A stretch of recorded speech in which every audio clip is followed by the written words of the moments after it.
canning chicken.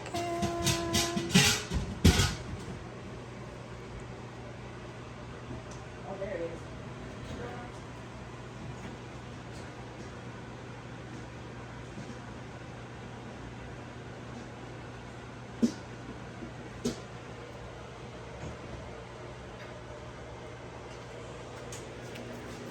Okay. All right, for canning chicken, keep in mind that the yellow bowl, when it is evenly filled with cut up, skinless, boneless chicken breasts, that will make 8 quarts for you to can.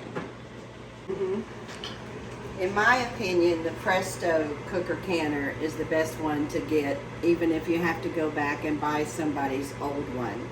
Your dad and I loved it because you don't have to listen to a whistle jingly noise to try to tell what's happening. It has a wonderful pressure gauge, so all you have to do is keep track of the pressure gauge. But it's a smart thing to go ahead and take a black magic marker and always mark where the good seal is, and you know which direction to turn for on and you're putting it, taking it off. It's always a good idea to have an extra seal. So you can buy those online, but it's a good idea because before you start, you should take the seal out and just put a little bit of pressure on it, just to kind of stretch it if it's been a long time since you used it last. Because you want it to fit nice and tight all the way around so that your pressure raises when you close it up and turn up the heat. You will, after you do that, you'll add 2 quarts of water to the bottom of the canner. We keep, this is the pressure regulator, we'll add later, but we keep this little thing in the bottom just to help the jars stay off of the actual heat. I like to buy the boneless, skinless chicken breast because it's a lot faster than having to cut up all the chicken. You can can chicken with or without the bones, but we like to do it this way so that when you're ready to cook something, you can just pop the lid of that jar and take out your chicken and you're ready to go. You're gonna want your chicken to be closer to room temperature when you actually start putting it in the jars to put in the canner. So it doesn't have to be 100% room temperature, but you don't want it to be like ice cold. If you cut up, if you're gonna can a lot and you cut up all your chicken the night before and put it in one of the big yellow bowls with the lid on it, you're going to want to pull that out, run some water on it the next day, and let it warm up a little bit before you start packing your jars. You have less chance of breaking your jars if your chicken is not too cold when you start. Okay, we're going to cut this clean chicken, skinless, boneless, in cubes, so that when we can it, it's just so easy for you to just take it out of the jar and use it for whatever you want to. Okay. Perfect. Okay. You ready? Okay, when you're shopping for your chicken, the skinless, boneless chicken breast, it takes about 1 pound of chicken per pint of canned chicken. So if you're doing quarts, that's 2 pounds per quart. And you just wash it good, cut it up, and the yellow bowl will hold enough to do a whole canner full of quarts. Okay, you're going to want to take your jars and you're going to wash them in hot soapy water. Even if they're clean, you want to make sure there's nothing, no dust or anything in them. And rinse them really good. Don't dry them, just rinse them really good in hot water and set them on a towel. And then... Because you don't want them cold, right? You don't want them cold. That's Okay. why you do it in real hot soapy water. Some people, if you've got a lot that you're going to do, you can just run a load in the dishwasher, fill the top and the bottom if you're going to but I still like to have them in really hot water so that the jar is not too cold, so that when you start raising the pressure, you don't want that to break. And you never want your chicken to be too cold. So that's why it's good to go ahead and pull it out, be working with it, let it be getting a little closer to room temperature. You don't want it to get hot by any means, but you don't want it to be cold when you put it in the jars. You're going to put 2 quarts of hot water in the bottom of your canner. And if you're doing multiple canners full, make sure that you dump the old water out and put 2 fresh hot quarts of water in the bottom of the canner before you start your second load, and do the same thing for each load after that. Always make sure you have a full 2 quarts of water in there. You're going to have a little pan of hot water over here. We're going to heat that up, and that is what we're going to put the 7 lids in. Always make sure the lids don't have any rust up underneath there, because that will keep it from getting a good seal. So you put your lids in one pan, turn that on high, and then you're going to have a deeper pan that you're going to boil water in, and you're going to put these lids. And be careful when you're handling these lids to handle the outside. Don't handle that little rubber orange strip there, because that's what's going to get you a good seal on your jars. So I usually put these, this is just a little lid holder that you can put these down in boiling water without burning yourself. And it's part of any canning supplies. There's a little group of things, and this is one of the things that you get. Or you can order them individually. But you're going to have 7 of those. You want to do just how many you're going to be doing. And you're going to dip that down in there after the water is boiling. You can go ahead and put the lids in, no harm done there. And you can see that they're not quite covered up with water, so I'll be taking these little tongs and I'll be rotating them a little bit in the hot water, so that we'll be sure that it's really just making them good and clean and hot, so that it will help this lid seal. Now you're going to have a little bowl, is the way I like to do it, and just pour some salt in your bowl. When you're canning chicken, you put 1/2 teaspoon of salt in a pint. And if you're doing quarts like we are today, you put 1 teaspoon of salt in the top of each quart of chicken. Now we're going to fill the hot jars with chicken. And you're going to be tempted to bring the chicken all the way up to the bottom of this rim, and you don't want to quite go that high. You want to try and go just under the rim, because what happens is when the pressure builds up, the juices that come out of the chicken, it's going to be boiling, and it's going to get up there, and if it's too close, it's going to get up under the rim, and you're not going to get a good seal. So you're going to want to put the chicken in there. And it's important, you notice that when we were cutting up the chicken, we washed the chicken real good in the whole breast, then we cut it up and put the cut pieces in the bowl, because you don't want a bunch of water on the chicken, because that's just going to dilute your wonderful chicken and chicken broth. So that's about what we're looking for right there. Okay. Okay? And we're going to do that to 7 of these. And after we do that, we're going to come over and get 1 teaspoon of salt. Then we're going to take one of these nice hot, put that on medium now, one of these nice hot lids. But before I put the lid on there, I'm going to take a clean, wet cloth. Just make sure I didn't get a little piece of salt on there to keep it from sealing. And then put that lid. Take one of these, I'll get one from the bottom. work my way up. Kind of drain that a little bit. And you're going to be tempted to over tighten this if you're one of those people that likes to tighten the screw that last time.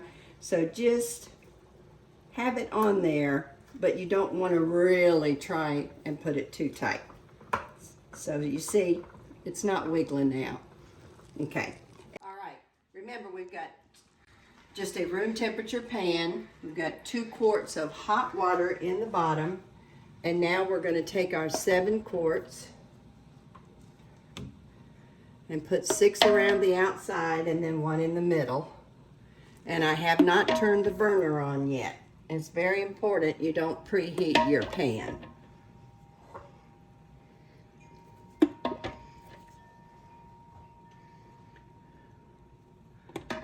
Try not to bang them too much against each other because it just weakens the jars over a period of time. Once in a blue moon, after you've used jars for years and years, you will have one break. But it takes a lot of time. So I'm going to put the lid on, and it says to put it on, you turn it this way. It lines up with the side here. And I'm going to turn the burner. On an electric stove, we start at 7.5.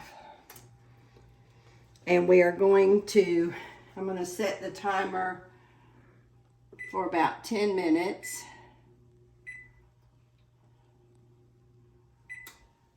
And then that timer will remind me to come back and look. We're going to be looking for some steam to come up out of this little pressure valve right here. And when the steam comes up nice and steady, then we'll be taking this little regulator and putting it on top of that so that the steam no longer leaves and the pressure builds up in the pot itself. And that's when we'll start watching this gauge in the front, and we'll want this gauge to go up to 10 pounds, and we'll want it to stay up there. And it will go usually around 10, 11, anything between 10 and 12 you're going to be fine, but you don't want it to go up real high, and you definitely don't want it to be under 10. But for right now, we have nothing on it. It's very important that this is not covered when we start. Usually takes about 20, 22 minutes for the steam to come up out of here on a 7.5 burner. But the 7.5 is better than being on high because the high just starts heating everything up so fast. And you have less breakage this way. So after 10 minutes on the timer, I put my hand up here, but there's no steam coming out at all. So I went ahead and set it for another 10 minutes, and that will be a total of 20, and we'll check it again. Take your hand, you can feel some steam coming out of there, but it's not heavy enough yet. Once there's enough steam coming out of there, this little thing will pop up. And when it pops up, then it's ready to hold pressure, and we need to put that on it. So you've added 2 more minutes? Yeah. So we've had 20, and this will be 22 minutes.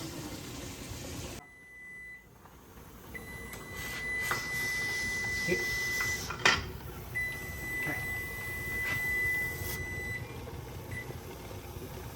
See how the little thing popped up? As soon as I put it, as soon as I put the regulator on it, it popped up. So 22 minutes was the magic number on your stove. Mm-hmm. And now this is already starting to go up to 1.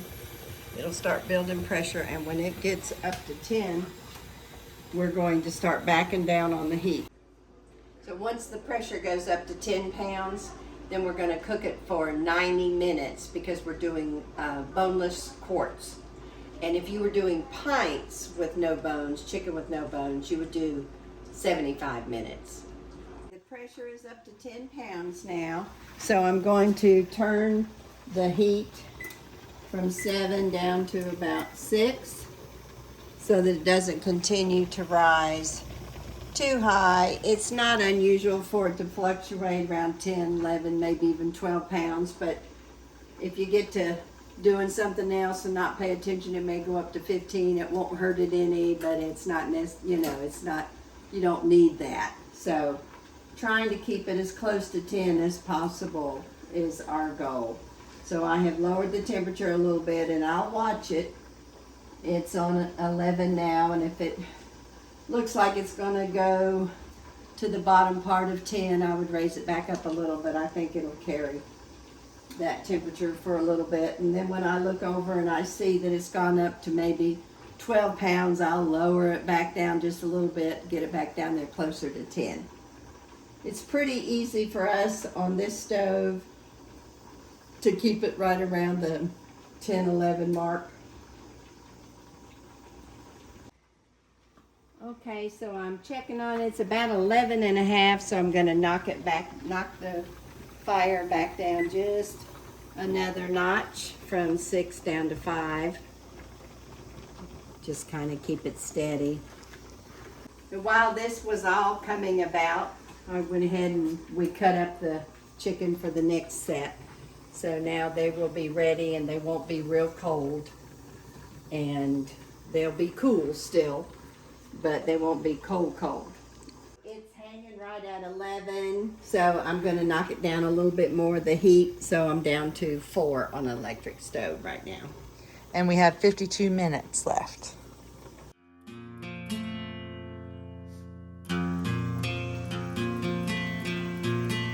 Okay, it's about 11 and a half, so I'm going to go down again, so we're down to 3.5 on electric stove now.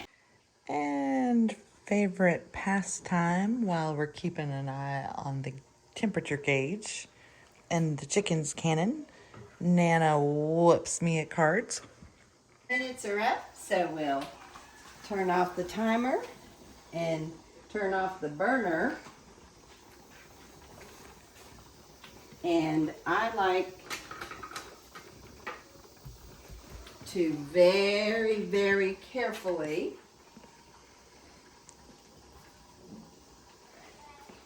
move the pot off of the stove. And it's important, if you do this, that you're strong so you don't tilt it, because you don't want to knock those jars around when they're so hot.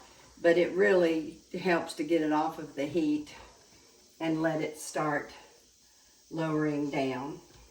Now, the meter has to go all the way down to 0 before we take this off. So we have to leave the pressure regulator on there. And when this goes back down to 0, then we'll come over and we will take it off. Okay, the pressure has come completely down. So now we're safely able to take the regulator off. The little button has fallen completely down. So that means there's no pressure built up in there. And we can very carefully turn this. When you lift it, always lift it with the back up first so that steam goes away from you.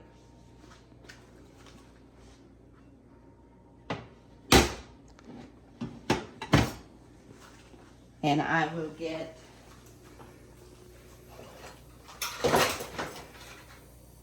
That's goodness in a jar right there.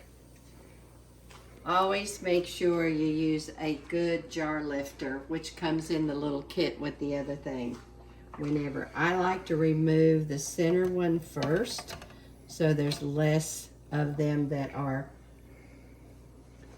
that have the chance to beat against each other. So here we go.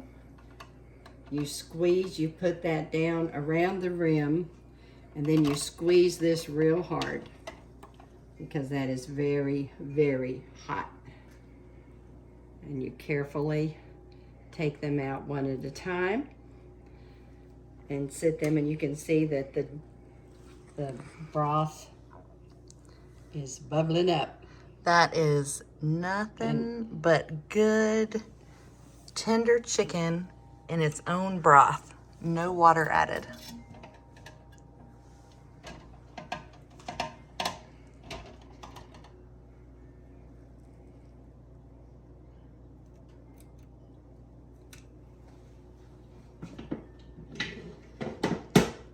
And there you have it. Beautiful canned chicken.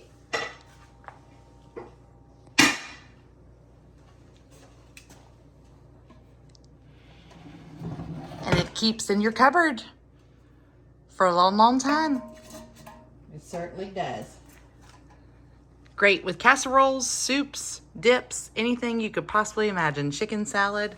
This is the best stuff going. And the lids will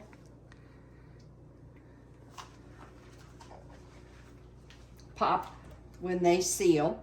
Right now they're raised, but in a little bit we'll hear them start popping. So you make sure that center is down so that you know you got a good seal. If you ever have one that doesn't seal, just let it cool and then cook something with it, or put it in your refrigerator until you're ready to cook it. So you said it will pop. What will it do? It makes a pop, and the center, see how there's just a little teeny raised area in the center of the lid? Mm-hmm. That will pop down. Okay. Like vacuum seal in. Mm-hmm. Okay.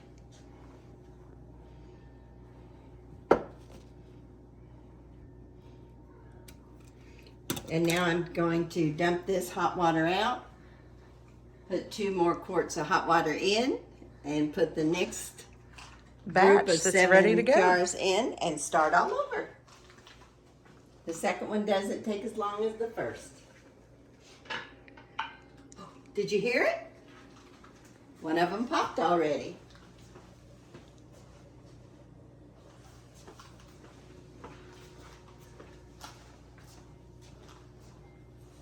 Yep, it was this one.